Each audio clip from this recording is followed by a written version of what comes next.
Corona virus, जिसे SARS CoV-2 भी कहते हैं, और जिससे हुई बीमारी को कोरोना वायरस डिसीज यानी कि कोविड-19 भी कहते हैं। कोरोना वायरस असल में दिसंबर 2019 के फर्स्ट वीक में शुरू हुआ था। South China Wuhan sea food market, जो चाइना में स्थित है, जहां से कोरोना वायरस आने की खबर मिली। इस सी फूड मार्केट में हर तरह की मीट और एनिमल प्रोडक्ट्स बेची जाती थी। चाइना वुहान की सी फूड मार्केट को इस कोरोना वायरस आउटब्रेक का स्टार्टिंग पॉइंट भी बोल सकते हैं।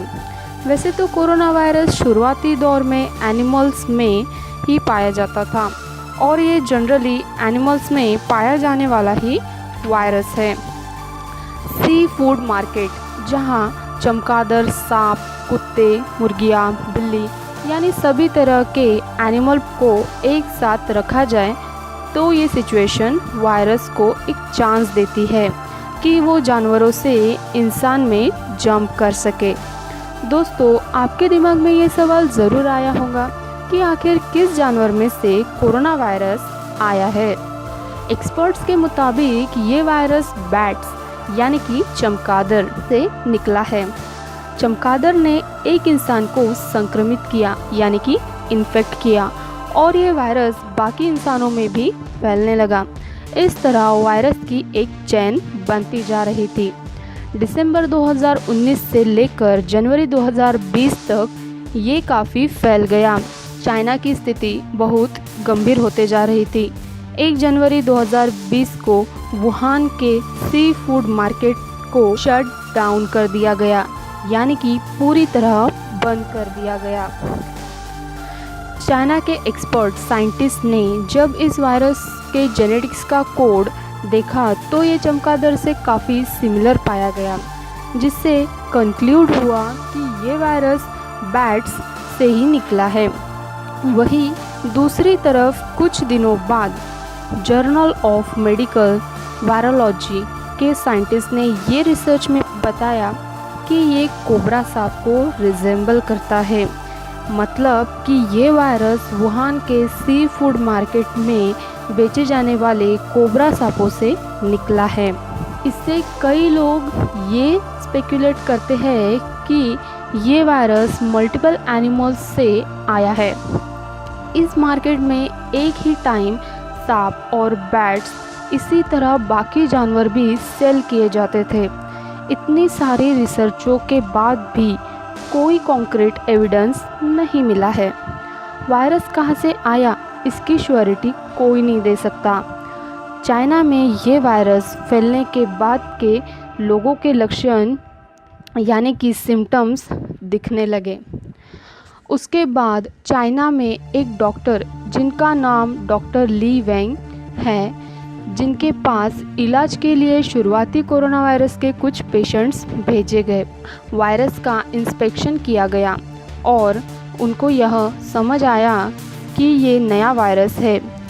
आज के पहले ये वायरस इंसानों में पहले कभी नहीं देखा गया। उन्होंने अपने डॉक्टर्स के ग्रुप में डिस्कशन किया और इसको लेकर सीरियस होने को कहा, और ये बाद में काफ़ी फैल सकता है, ऐसा उनका कहना था। और जैसे ही ये बात फैलने लगी तो डॉक्टर ली को पुलिस ने अरेस्ट कर लिया। वहाँ की गवर्नमेंट को लगने लगा कि डॉक्टर ली ये झूठी बातों को बोलकर लोगों में डर पैदा कर रहे हैं। स्प्रेडिंग र्यूमर्स यानी कि अफवाह फैलाना।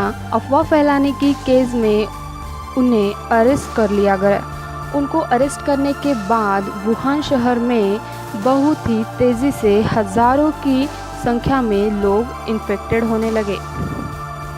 डॉक्टर ली, जिन्होंने कोरोना वायरस की पुष्टि की थी, उनको भी कोरोना वायरस ने इन्फेक्ट कर लिया और अनफॉर्चुनेटली 7 फरवरी 2020 को उनकी मौत हो गई।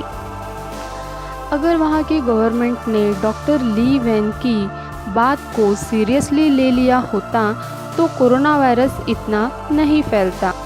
ये वायरस बाकी देशों में इतनी तेज़ी से फैलने लगा कि फरवरी मार्च 2020 में इनके केसेस ज़्यादा हो गए और आखिरकार 11 मार्च 2020 को WHO ने यानी वर्ल्ड हेल्थ ऑर्गेनाइजेशन ने इसे ऑफिशियली ग्लोबल पैंडेमिक यानी महामारी घोषित कर दिया गया। कोरोना वायरस के सिम्टम्स कुछ इस प्रकार है जो आप अभी डैशबोर्ड में देख रहे हो। 87% केसेस में फीवर हुआ है और 67% केसेस में ये ड्राई कफ हुआ है और बाकी चीज़ों को भी आप देख सकते हो। इसकी इम्पॉर्टेंट बात ये है कि अगर कभी फीवर या फिर ड्राई कफ हो तो एकदम से भी डरने की ज़रूरत नहीं है। सब खांसी कोरोना वायरस से ही रिलेटेड नहीं होती। आपको अंदर से लगता है कि जब आपकी सिचुएशन बहुत ख़राब है तो उस पर बहुत ज़्यादा ध्यान देना होगा, क्योंकि वो आपको फील हो ही जाएगा। तब आप अपने नियरेस्ट हॉस्पिटल जाकर टेस्ट करा सकते हो। यहाँ पर ये बात बहुत ही ज़रूरी है कि आपको उस बात की नॉलेज हो और हॉस्पिटल जाने की नौबत ही ना आए। पहले आपको ये जानना ज़रूरी है कि आपके शरीर में 2 टाइप्स की इन्फेक्शन होती है, एक बैक्टीरियल इन्फेक्शन, दूसरी वायरल इन्फेक्शन। तो फैक्ट ये है दोस्तों कि बैक्टीरियल इन्फेक्शन जो होता है, जो बैक्टीरिया से होता है, उसके लिए क्योर साइंटिस्ट ने निकाल लिया है। बैक्टीरिया से हुए इन्फेक्शन को हम ठीक कर सकते हैं, लेकिन वायरल इन्फेक्शन की बात करें तो कॉमन कोल्ड, उसका क्योर आज तक साइंटिस्ट नहीं निकाल पाए। वायरल इन्फेक्शन होने पर हम क्योर नहीं कर सकते, सिर्फ ट्रीटमेंट कर सकते हैं। क्योर का मतलब होता है बाहरी एजेंट को तीर चलाकर मार गिराना। एंटीबायोटिक्स के ज़रिए हम बैक्टीरिया को मार सकते हैं पर वायरस को नहीं मार सकते। कोरोना वायरस पर अभी तक कोई इफ़ेक्टिव ट्रीटमेंट नहीं आया है। कोरोना वायरस को अगर हराने की बात करें तो आखिरकार एट द एंड बॉडी ही अपने इम्यून सिस्टम से वायरस को हटाता है। बाहरी रूप से हम कुछ नहीं कर सकते, जो कर सकते हैं वो अपना इम्यून सिस्टम ही कर सकता है। आपका इम्यून सिस्टम अच्छा हो तो कोरोना वायरस को ही नहीं तो हर प्रकार के वायरस से हम लड़ सकते हैं। वीडियो देखने के लिए धन्यवाद दोस्तों। अगर आपको ये जानकारी अच्छी लगी हो तो हमारे चैनल को सब्सक्राइब करके वीडियो को लाइक, कमेंट और शेयर ज़रूर कीजिएगा।